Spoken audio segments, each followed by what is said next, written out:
nesse começo, quase começo oficial de campanha, embora a campanha já esteja acontecendo há muito tempo, e no caso do governo Bolsonaro, desde que ele subiu ao poder.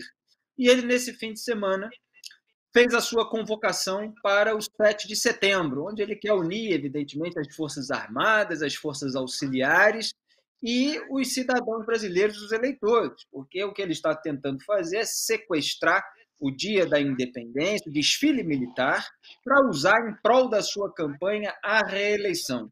Na sexta-feira eu tinha falado aqui na Live Wall sobre o uso da palavra democracia. Lembra que eu fiz até aquela analogia com o caso da corrupção, que até o corrupto se diz contra a corrupção, até o tirano se diz a favor da democracia, porque são palavras, são abstrações, e a gente tem que ver o que elas estão significando na prática, de acordo com a conduta daquelas pessoas envolvidas.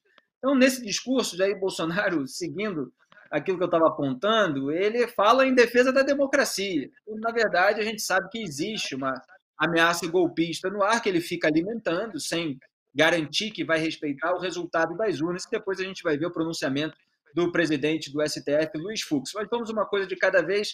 Pode soltar a produção a declaração do Jair Bolsonaro de convocação para o 7 de setembro. Nós queremos, pela primeira vez, inovar no Rio de Janeiro. Sei que vocês queriam aqui, mas nós queremos inovar no Rio de Janeiro. Às 16 horas do dia 7 de setembro, pela primeira vez, as nossas Forças Armadas e as nossas irmãs Forças Auxiliares estarão desfilando na praia de Copacabana, ao lado do nosso povo. O nosso Rio de Janeiro, cartão postal do Brasil, um estado aliado de todos nós, aliado com a economia de São Paulo.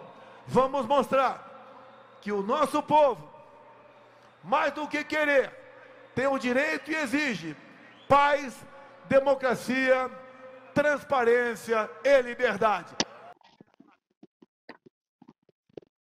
Como é que é paz, democracia, transparência e liberdade?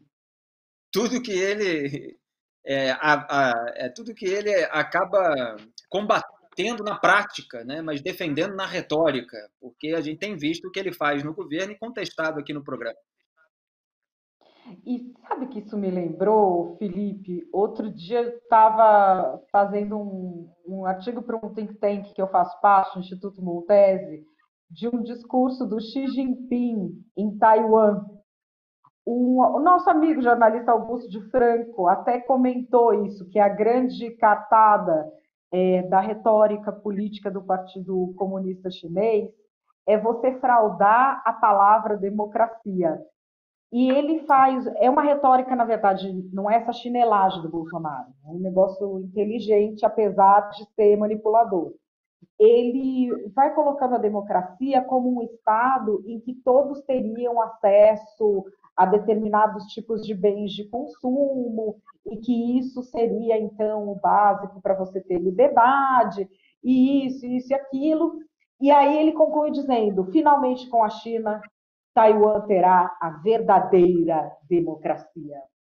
Aqui com menos classe, menos retórica, menos sofisticação intelectual, a gente já está tendo paz, democracia, liberdade. Que mais vai ter? A dinheiro até, ele pode falar assim, vocês também estão ricos, porque usa a palavra mortadela, totalmente desprovida, né, do significado.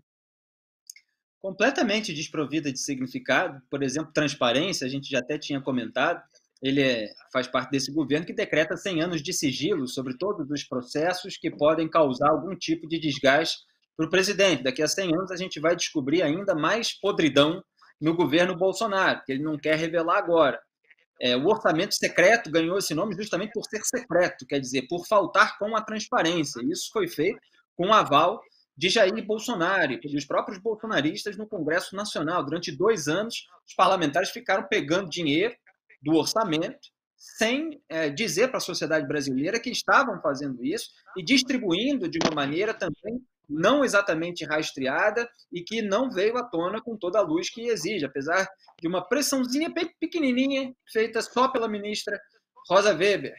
E ele fala de liberdade, a gente já falou aqui no programa, crimes contra a honra, ameaça de morte, inclusive, mas de violência física, incitação à violência, tudo isso é tipificação penal, tudo isso pode ser enquadrado como crime, e Jair Bolsonaro faz um discurso em defesa da liberdade como se a liberdade abrangesse tudo isso. Aliás, o ministro Luiz Fux, a gente vai mostrar para vocês, falou que essa liberdade exige respeito, exige responsabilidade, evidentemente, e o cumprimento das próprias leis brasileiras. Então, ele vai distorcendo o significado das palavras com essa novilíngua bolsonarista, né? Em que paz é guerra, como é a tradição desses novos idiomas criados por manipuladores. Ele, evidentemente, repete e tem muita gente que cai nessa ladainha.